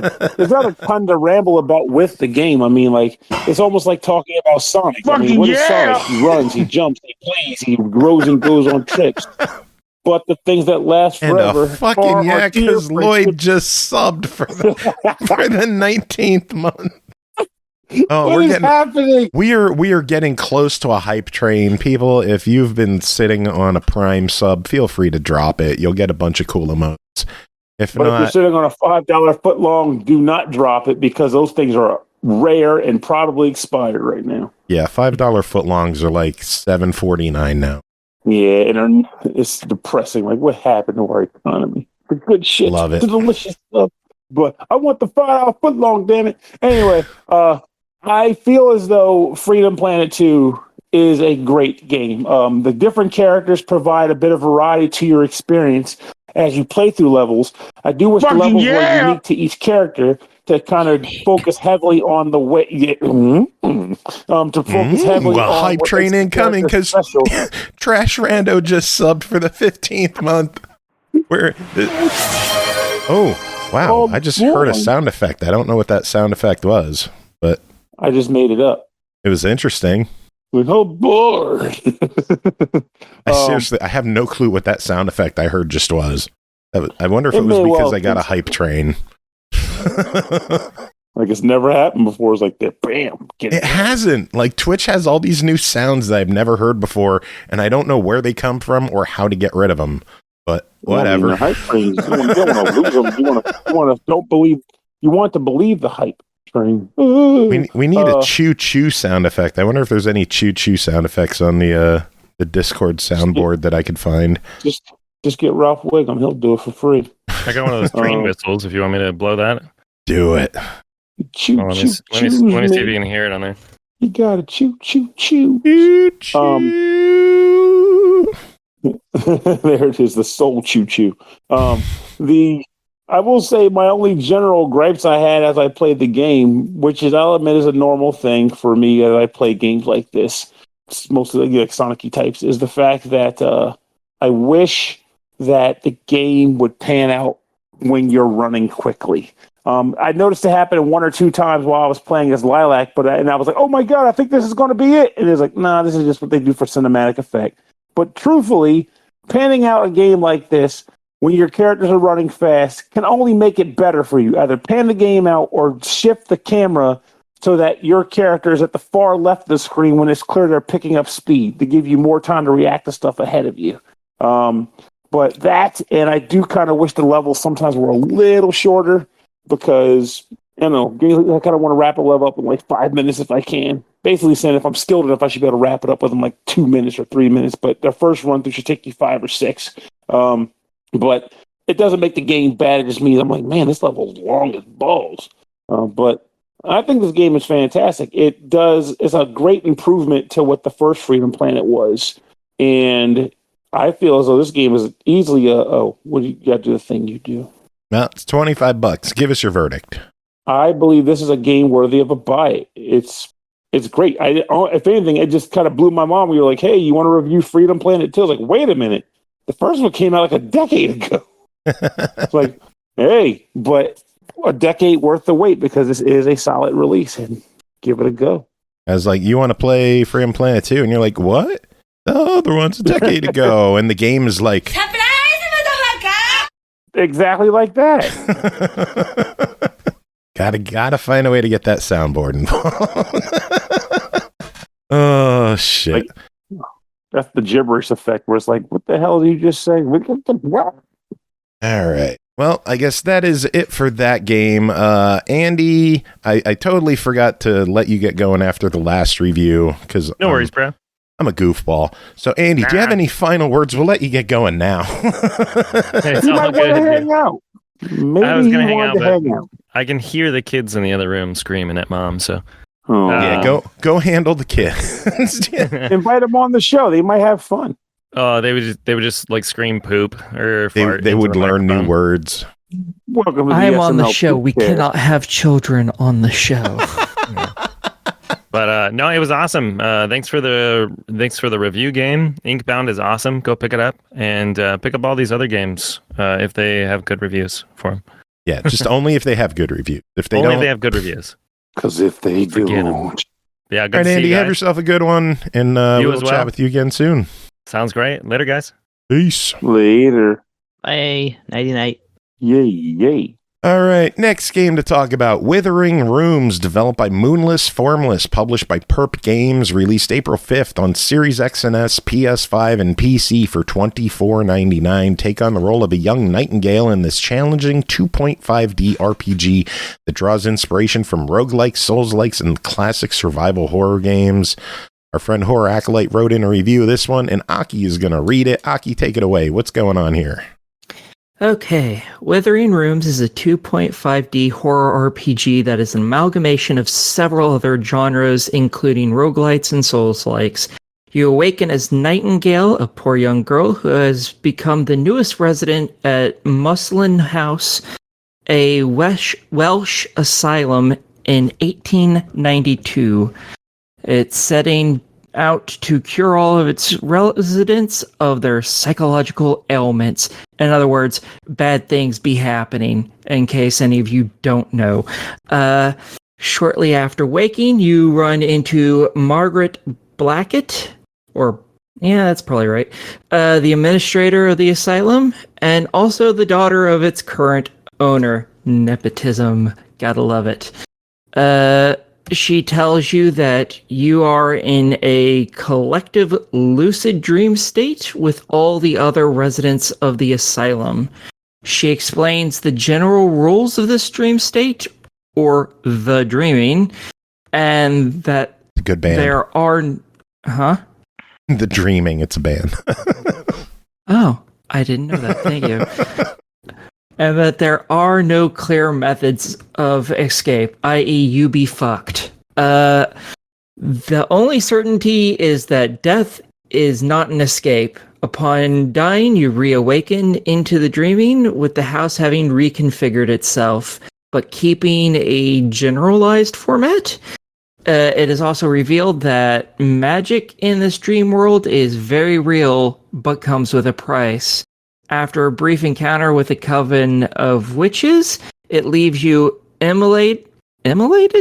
Immolated? That doesn't sound right. Yeah, immolated. Yeah. Is that on Okay. fire? Yes. Okay. You wake up again in the dreaming, grab a trusty meat cleaver, and begin your adventure. I'm Yay. already liking this. Who doesn't like a trusty meat cleaver? You have to be able to trust it. Exactly. The beginning of your journey has you exploring the Muslin House, a giant mansion decorated in classic Victorian or Baroque style. Exploring the mansion consists of going room to room, encountering enemies, finding supplies, fulfilling the quest for residents, and solving the occasional puzzle. You will encounter a wide array of enemies, like How wide are they? cholera-infected patients covered with white bed sheets, power-hungry witches, and several ghostly apparitions. This game has some surprisingly in-depth game mechanics. Combat can take a few forms. A direct approach will have you trying to dispose of your enemies with a melee weapon. I'm assuming a trusty meat cleaver, for instance, while making heavy use of a dodge roll to weave in and out of combat. Dark Souls-like, there you go. Fortunately, there is no stamina bar, so you can roll and run to your heart's content. Oh, that makes life so much better.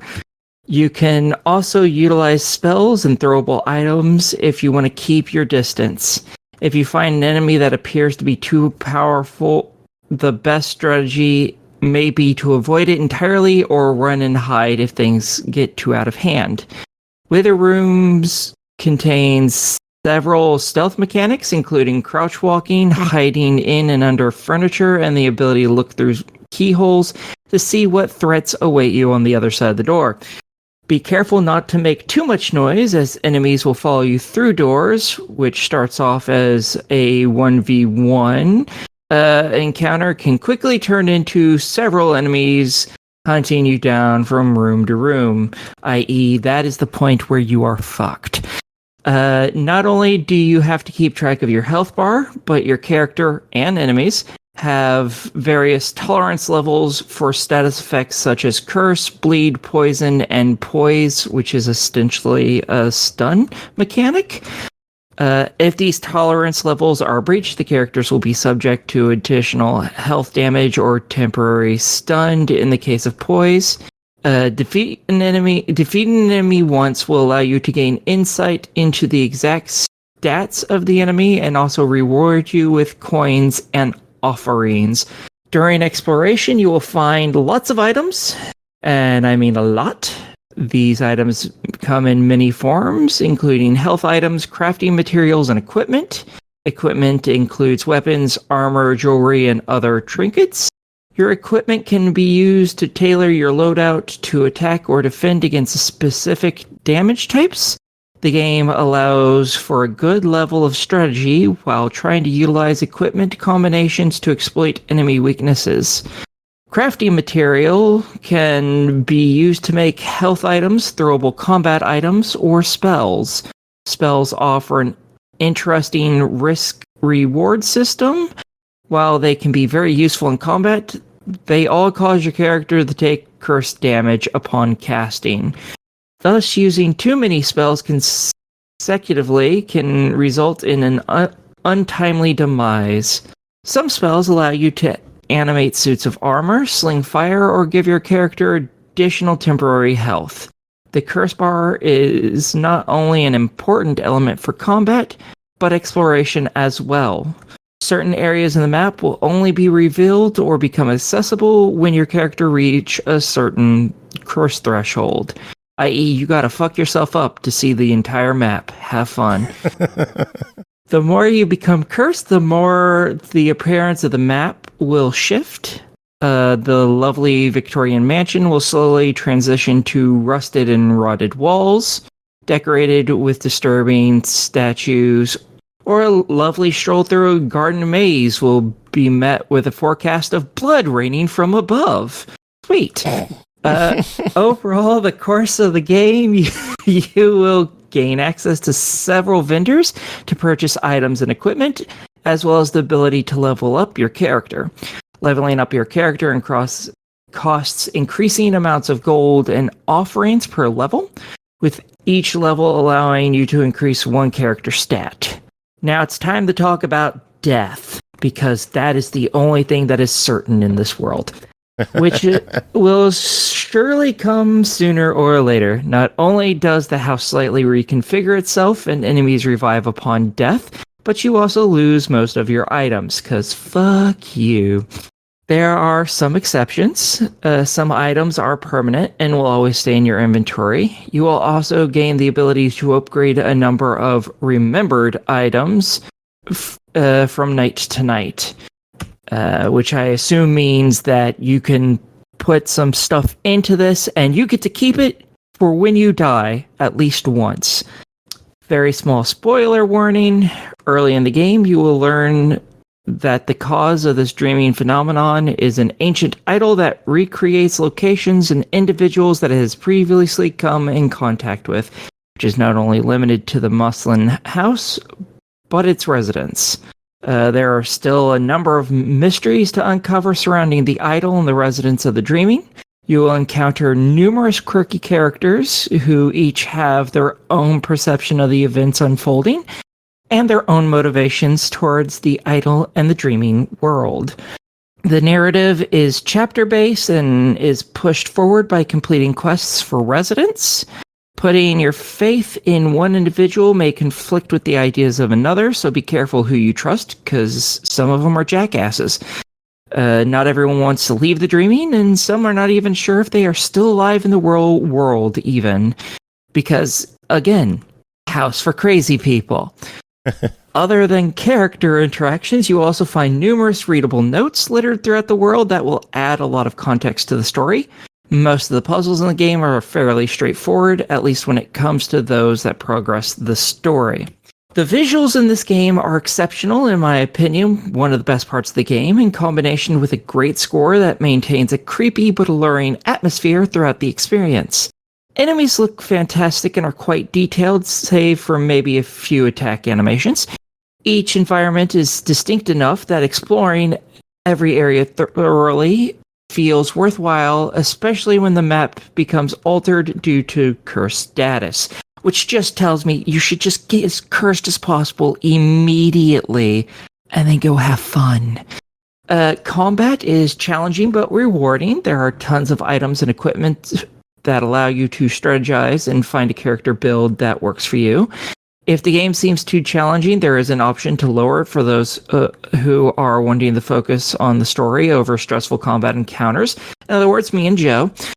The story is fairly interesting and has several endings along with New Game Plus. Oh, that's fucking awesome. I love when games have New Game Plus. That encourages replaying the game to delve a bit deeper into the lore.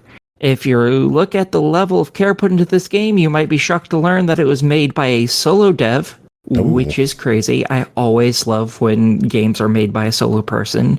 They put so much work into this. If you're a fan of the horror genre or likes games with challenging combat systems, this is an easy recommendation. There's a PS5 physical release planned, which I will certainly be buying to support the dev. Very cool. Sounds like a good one. Reminds me of, at least from what I hear, reminds me a little bit of a game called Toy Odyssey. Have you heard of that one? I have not. You start in like a bedroom, and then you can either leave to the left side of the house or the right side of the house, and you're exploring like just a normal modern house with toys attacking you, and you've got to make it. It's just a giant Metroidvania where you have to. Are you also uncover all the Yes, you're like a toy soldier, and you have to like uncover the bosses and make it through the house. And when you die, the house resets. So you've got to basically start all over. It's really cool. I love Toy Odyssey. I might have to give this one a shot. Yeah. So I talked to him a good couple days ago, I think, and he mentioned this game was kicking his ass. So it is apparently a hard game. So definitely toss it to the lower difficulty, I would think. Yeah, I would. But anyway, next game, Flightpath: Adventures in Venaris. Developed by Illogic Games and eastasiasoft, published by eastasiasoft, released April 3rd on Xbox One, Series X and S, Switch, PS4, PS5 for $9.99. Welcome to Venaris, a small planetary system where an underground criminal organization known only as the Syndicate continuously terrorizes citizens, while the corrupt planetary administration is ineffective at bringing the organization down. Three skilled individuals have now decided to take matters into their own hands. Chris, you're one of them. What's going on in Flightpath? Chris? You're muted, buddy. Oh, hello. There you go. I thought I unmuted right before, but I guess I muted again because I was crashing some stuff. So, what is Flightpath?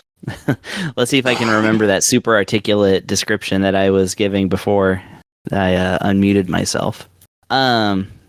So this is a vertically scrolling shmup, which is short for shoot 'em up, which I invite you to check out the game Beaker Reloaded in order to learn what a shmup is.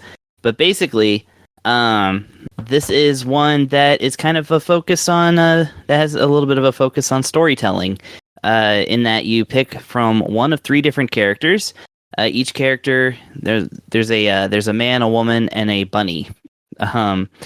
And basically each one has a run-in with a criminal underground organization that inconveniences them in some small way. No, not really. They're pretty big ways, but I guess, it's basically you're against the mob for the most part. And it involves you flying your ship through, starting through a junkyard and eventually, going to other planets and kind of defeating, entire fleets of enemies, which is, of course, the thing with the shmup. So what makes this one a little bit different is that its method of storytelling is to actually split up levels into narrative decisions that you make. So if you want to, destroy a weapons bunker or save your friend, you have that choice. You can, just keep your ship on the left or right side of the screen, and eventually it will branch off, and that decision will lead to consequences that will play out throughout the rest of the story. It's like Darius in that sense, except instead of picking your next zone / difficulty, you're just picking the way the story is going to go. Every stage, there are 10 stages in all, and each one, except for the last one has one too. Each stage contains a shop where you automatically land your ship, and you have the ability to purchase better weapons, better armor, better shields for your ship. However, you are limited not only by the amount of money that you pick up from down to enemy planes, but also you need to make sure that you're buying the correct generator, because you only have so much energy that your ship can replicate until it just stops being able to be loaded down with weapons. So you actually do have to kind of keep a little bit of a mindset of like, how do I really want this loadout to be? Am I going to go for the nuclear level, front firing, fusion cannon, when that means that I'm basically going to have a little pea shooter at the back of the plane, So these kind of decisions, of course, make the game highly customizable, and each character does have a little bit of a different thing you can do with the ship, but ultimately, you're really picking characters for their story. You are actually building your ideal ship as you go along, so...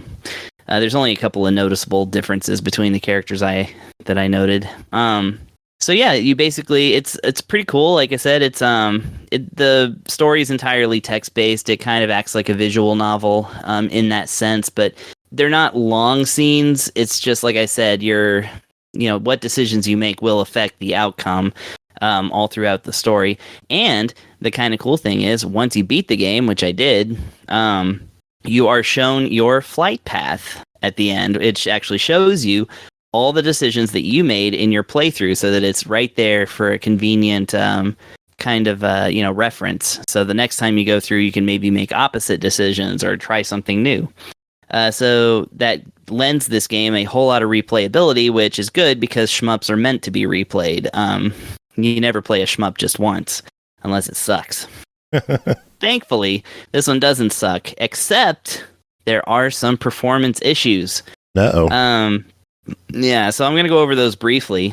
But basically, the game does have a little bit of an issue with slowdown, so shmups do slow down, right? Like, that's actually part of the thrill. It's part of the experience, is that, when bullets fill up the screen, when there's too many planes around, when the action gets way too intense, sometimes the game will intentionally slow down so that you can kind of navigate things a little bit better.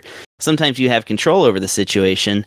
In this one, it's literally that the game is getting overloaded and it starts dropping frames like crazy, in the sense that you can't actually control the ship as well.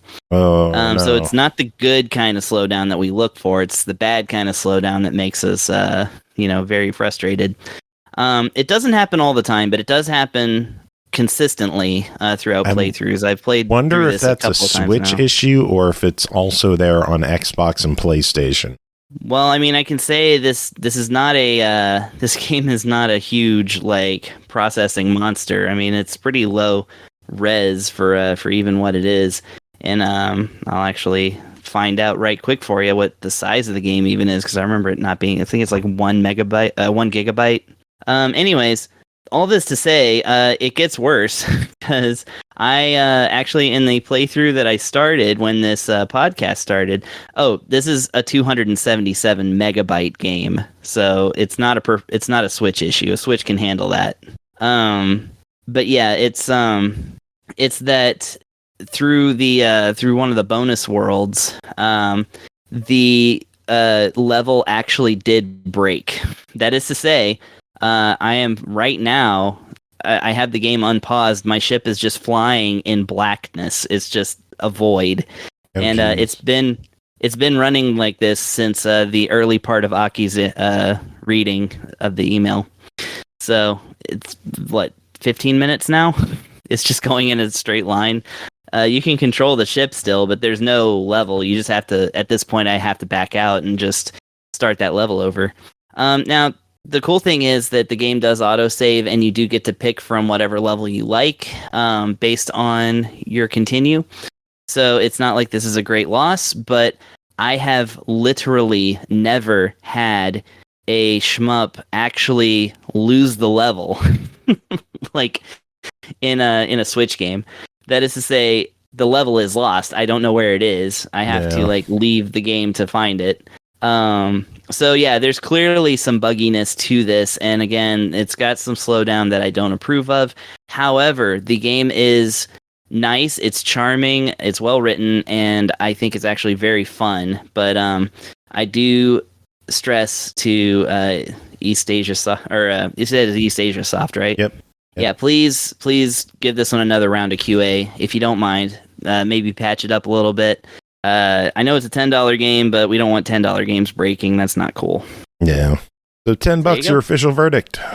It's a buy it, especially if a new version comes out, because like I said, it's got a problem.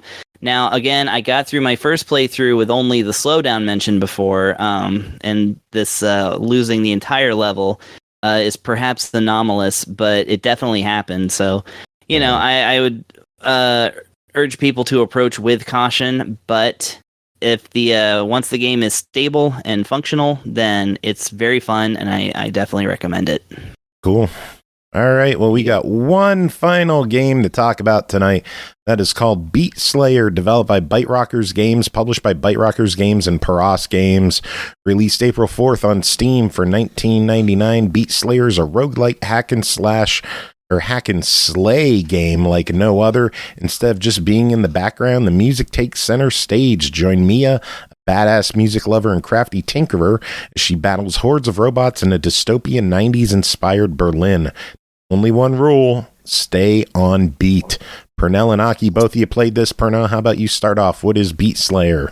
So Beat Slayer is a roguelike action game where you are essentially trying to progress through a series of stages with the intent being to rescue your brother from what I gauge to be an evil conglomerate mastermind who is using sound or music signal to brainwash and hypnotize the masses. But your character, as well as the characters that she cohorts with, are able to stay out of lose the effects of this by playing, I guess, walk around the surface with music. They live underground, but when they surface, they use headphones to kind of block out the sounds. And that actually factors into the actual gameplay experience as well, because this is a hack and slash roguelike, but it uses the rhythm of the music or the pulse beat of the music to maintain a sort of metronome beat. And if you, as the player, are able to perform all of your attacks and other maneuvers to this beat, you are able to increase a gauge that tracks your actual on-beat actions. And when you break a certain level, which is pretty much 20 on-beat attacks, you gain a certain state, which allows you a combination of like bonus attack power, but also depending on the modifiers and benefits you find during your run, you might get added effects in addition to that. Like once you get to this the Zen state, I just call it the Zen state because that's like like a Zogmeyer, but I don't know. Once you reach that Zen state and you get a certain effect, you might be able to say set enemies on fire every time you hit them, or send an enemy into another enemy and then they create an explosion, which results in damage to enemies and sets them on fire. And so on and so forth. And the benefits just get slightly better bit by bit as that metronome rating increases. So the game incentivizes you on doing that. Now, one thing I like about this game that's something like, say, unless I'm misremembering because it's been a long time, that Crypto the Necrodancer does not do, is it does not penalize you for not having an effect, an attack, or movement on every beat. it only cares when you do an attack or a dodge or something. If you don't do that on the beat, that's when you lose your rhythm combo. So I feel like it also might be a factor where you lose your rhythm combo if you wait too long to do such actions. But I'll be blunt, that's not how I roll. I pretty much never drop down. I never had downtime. I'm moving and doing something all the time because one of the primary functions in the game is a dash action, which counts towards that. Which to me means you should, unless you're waiting to avoid something like, say, cars driving down the highway, which is a thing in this game, there's no reason for you not to be dashing pretty much all the time. All the time. Just be moving and get your combo up. Every time you have to choose a node, like in most roguelike factions, you have to choose a zone based on a reward that you will get for completing that stage. And if you complete that stage, well, you will get the reward. And they come in a variety of factors, like, again, additional modifiers and perks, additional health boosts, just a health regeneration, experience points. Experience points are a big one because in the event that you fail and lose a run, you go back to your team's base, and you can use your experience points to purchase additional buffs and upgrades from a character named Donna who lives down there. As you progress through the game, you'll unlock other things you can use in that base for too, such as additional weapons you can select as your main weapon. There's a total of 3 different types you can get. There are also drinks you can select, which gives you a passive modifier when you start a level as well. And they kind of vary based on how you based on what they decide to put in the vending machine or the slushy machine before each run that you can choose from. Now, the funny thing about this game is that I'm having a hard time wanting to go back to play it right now. It's not because the game is bad. Quite the contrary. I had a lot of fun with it. However, I'm not sure if it was because it was me or because it's the game. It's probably me because towards the back it started getting pretty rocky. But I got to the final boss and got him down to a sliver of health. At least I perceive him to be the final boss. They could be like a weird, got you MacGuffin thing that happens. But I got down to a sliver of health on like my 5th run. And actually, maybe it was more like my 4th one. Anyway, the point is, I was still unlocking features to the game when I got to the final boss of the game. And it may have been just because I just happened to have one really good loadout that just worked wonders for me. Most notably, the ultimate attack. What was that boss? What did it look like?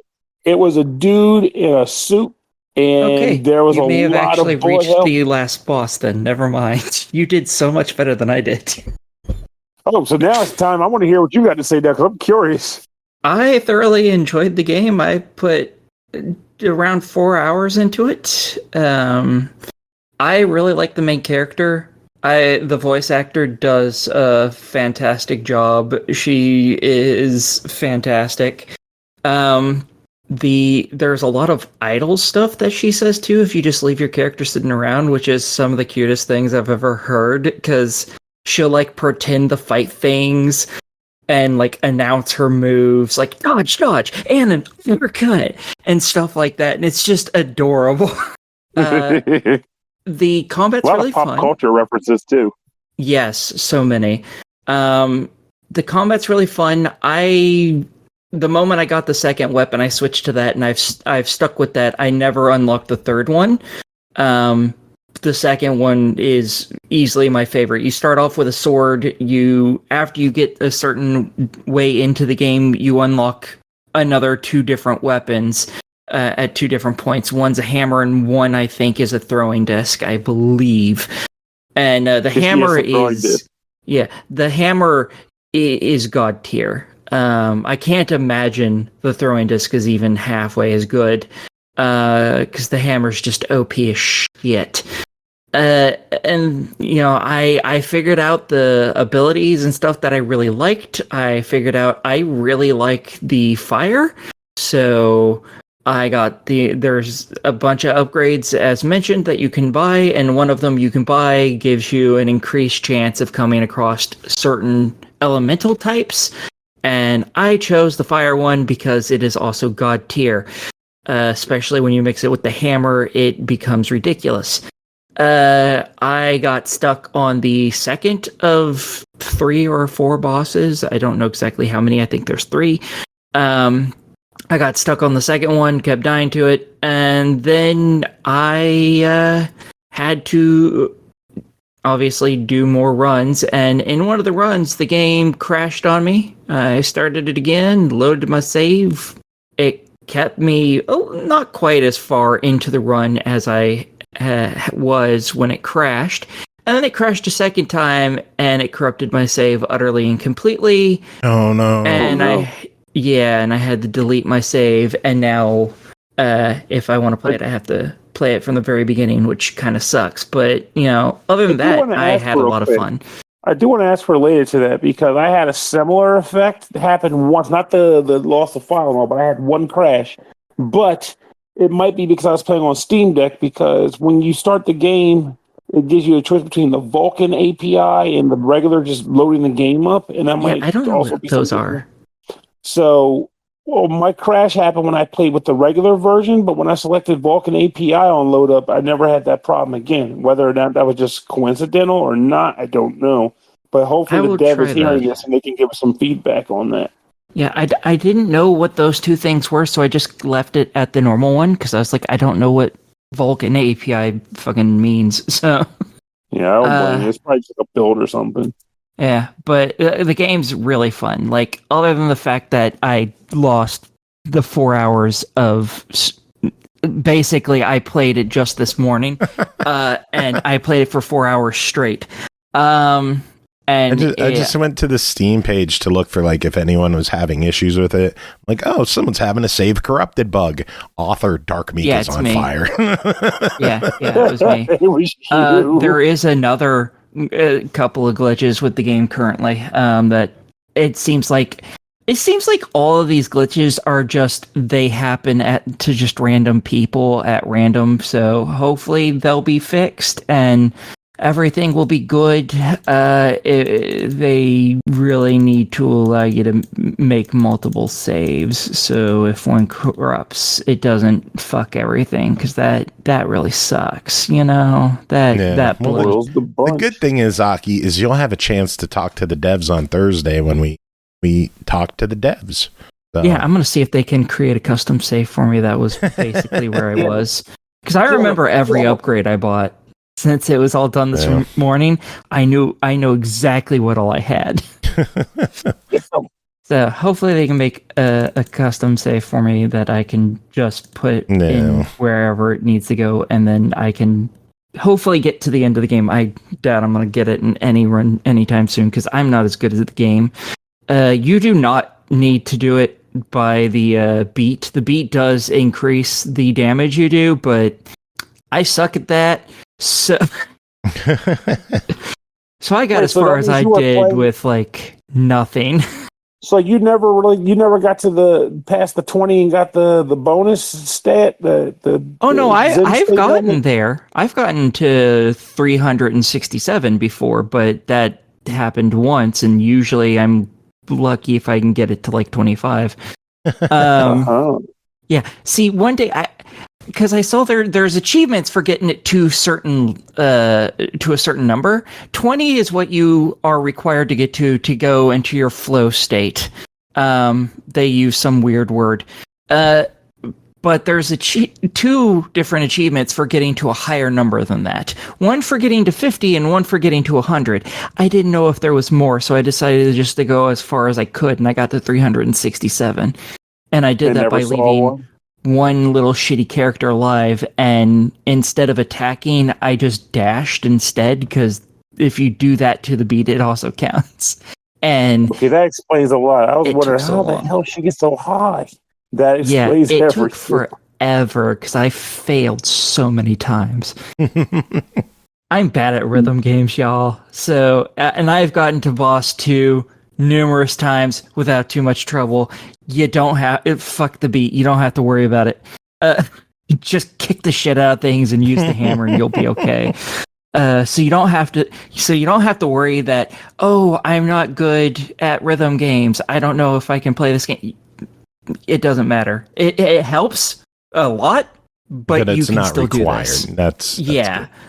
I usually get to like 7 or 8, and then I fail. So, well, let's talk verdict on this, baby. It's a $20 game. What do the two you think?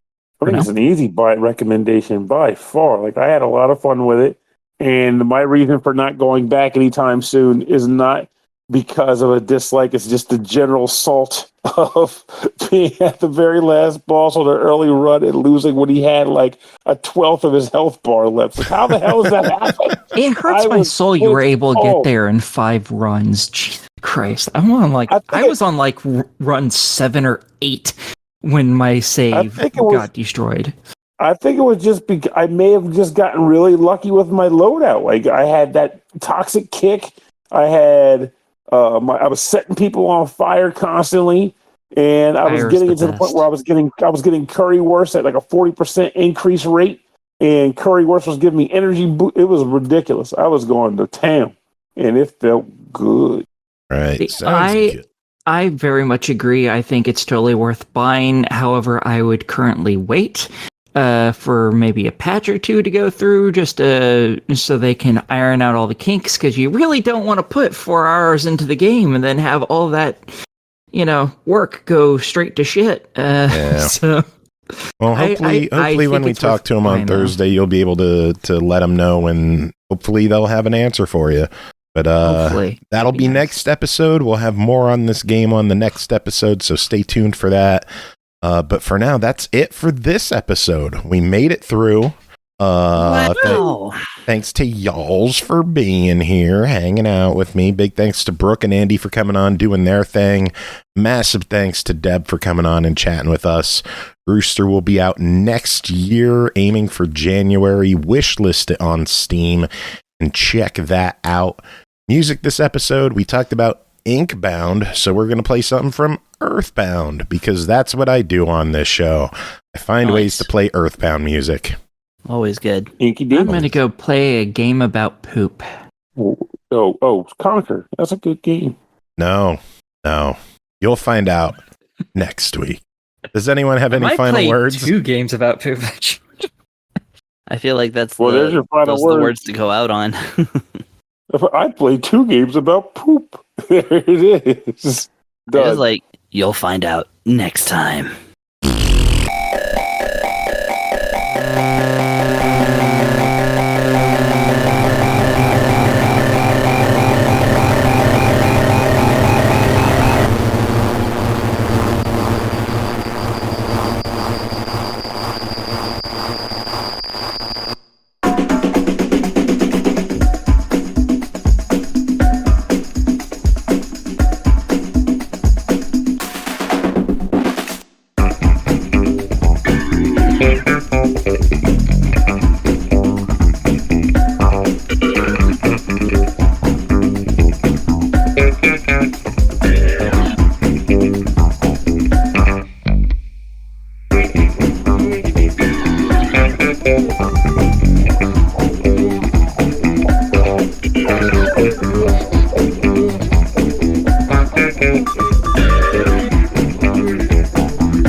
Bye.